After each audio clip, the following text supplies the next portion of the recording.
ఈ ఆలయంలో దీపం ఆరిపోగానే ఎవరో కనిపిస్తారు. కొత్తపల్లి అనే చిన్న గ్రామంలో పోలేరమ్మ గుడి ఉండేది. ఆ గుడికి ఒక నియమం ఉంది. ఆ గుడిలో వెలుగుతున్న దీపాన్ని రాత్రి ఎప్పుడూ ఆర్పకూడదు. ఒకరోజు ఆ ఊరిలో ఉన్న సురేష్ అనే అబ్బాయి తన ఫ్రెండ్స్తో ఛాలెంజ్ చేసి రాత్రి 1:30కు గుడిలోకి వెళ్ళాడు.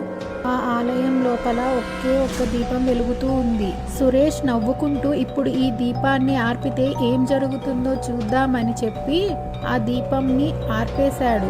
దీపం ఆరిపోగానే గుడి మొత్తం చీకటిగా మారిపోయింది. వెనక నుంచి ఒక అమ్మాయి గొంతు వినిపించింది, ఇప్పుడు నన్ను చూసావా అని.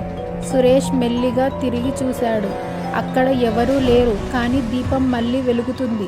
అది చూసి సురేష్ భయంతో గుడి నుంచి బయటికి పరిగెత్తాడు.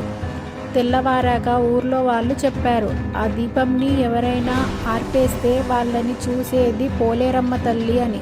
కానీ అది చూసిన వాళ్ళు ఎవ్వరు కూడా మాట్లాడలేరు. అందుకే పెద్దవాళ్ళు దేవుడితో ఆటలొద్దు అంటారు.